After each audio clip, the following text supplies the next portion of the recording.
love the fact that I got to meet both of you a few months ago in Hong Kong when you weren't as dressed up as you are tonight. But, you looked like a couple to me that was going to have a lot of fun. And I guess I have this job because maybe I'm married longer than anybody in this room. My wife and I have been married over 60 years. 咱们已经结婚了60年了。 Just wanted to tell you a little bit about how it happened, and then maybe talk for a few minutes about some of the things that we've learned that might be interesting to you all.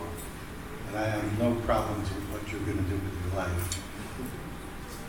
But basically, my wife and I met on a blind date on April Fool's Day in 1954. We were introduced by my aunt and Joan's father, who knew each other and thought that we might be able to get along. I took Joan out. I picked her up at 7 o'clock at night. I was pretty cheap, so I just basically took her to a bar, no dinner. And we talked and talked and talked and really, really hit it off on the first date. And I brought her home at 2 o'clock. And her parents hated me. And really, it didn't change until really right before they died. but you know, we sort of fell in love right away, but I was a very shy young guy. I don't know about you, Chris. But Joan proposed to me because she got tired of my waiting for me to have the guts to propose to her.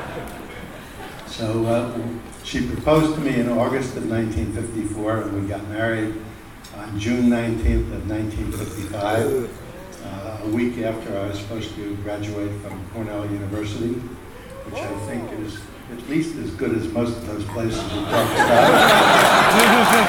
Maybe going a lot better.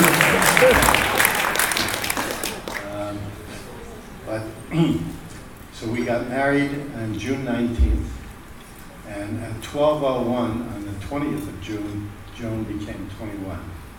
So I was pretty smart then too, and that I figured, you know, we got to get a new wife a present all the time for her anniversary and her birthday.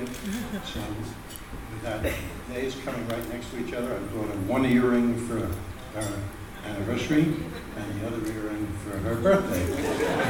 But we really had a tough time at the beginning. My first job, I was making $150 a month working in the back office at Bear Stearns. That's $1,800 a year. Joan was finishing up her last term at Brooklyn College and was teaching part-time, teaching 2 days a week. So she was making twice as much money teaching 2 days a week as I was making working in Wall Street 5 days a week. And my wife, who's been a master in math, I mean, you really should get to know her and understand her understanding of math, and especially the value of compound interest. My wife thinks that after all these years, I still owe her money. How she funded the beginning of our marriage. But we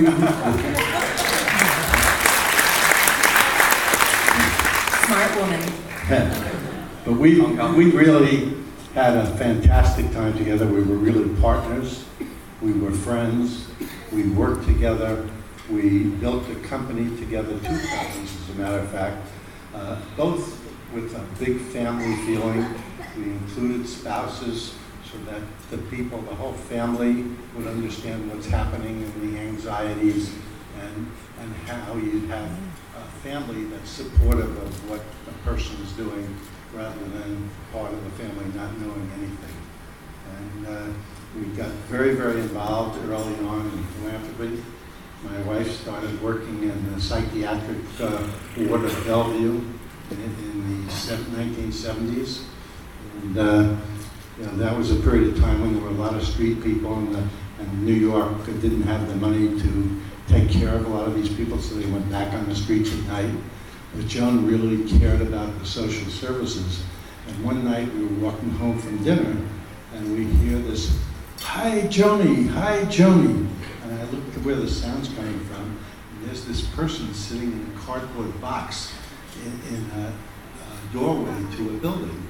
And it was one of the people that Joan worked with during the day, and they sent them back on the streets at night.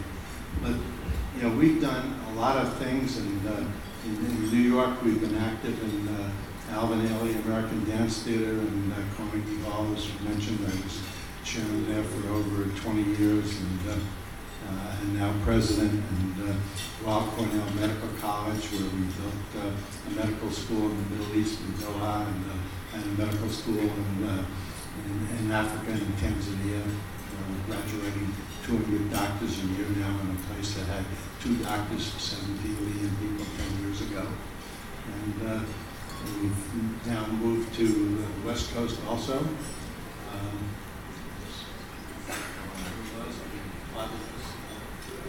Yeah, Sonoma. Yeah, it's a beautiful county. Yeah, and Sandy built a medical college. The music hall there in the Sonoma State University. Very beautiful. But you know, we are having a great time in our lives. As I said, we're married over 60 years. But 4.5 years ago, we moved to California also, so we now have a new life, and we've reinvented ourselves. And you know, as long as you got to really keep on going. So I want to read you some things that I found to be important in our lives, and maybe some of them will be useful. The first would be that it's very important to the two of you be best friends, because that's what life is all about. You have to learn to trust each other, and teamwork is really the key. And that you have to learn from each other and not be competitive with each other. You are now a team, and you are partners. I've seen a lot of people get divorced, and people spend a lot of time trying to get ahead in their company, and really not a heck of a lot of time working on developing a relationship with their spouse. And I would say to you that it's equally as important, if not more important, to spend that time with your partner. You two develop that relationship. And it's not all about home base doesn't work, and the company is not going to be very good. You have to fix that. You can understand that you're two different people, and the differences in our life. You just have to work and understand each other. When you have a fight, when you have an argument,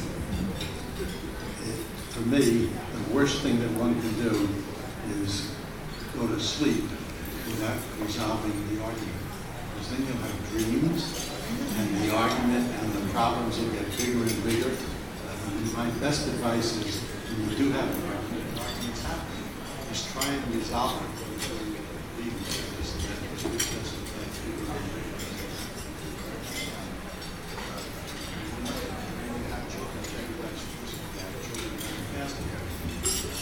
I'm not in that position, but I think when you do it, if that's what you want, you have to be a team with those kids, and they should be concerned and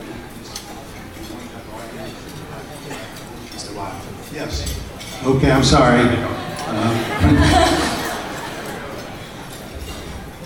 And then finally, I would say that patience and love are very important. It's really, really what matters. And never fight unless it's really you're fighting over a really important thing. And the most important message that I have to you is remember 2 words when you're having a discussion. Those 2 words are, yes, dear. Thank you very much, Mr. Sandy Weill. Thank you, Mr. Sandy Weill. 他讲的真的还蛮多重点的，实在是非常多重点。我相信，其实在座的各位朋友们，绝大部分其实英文也都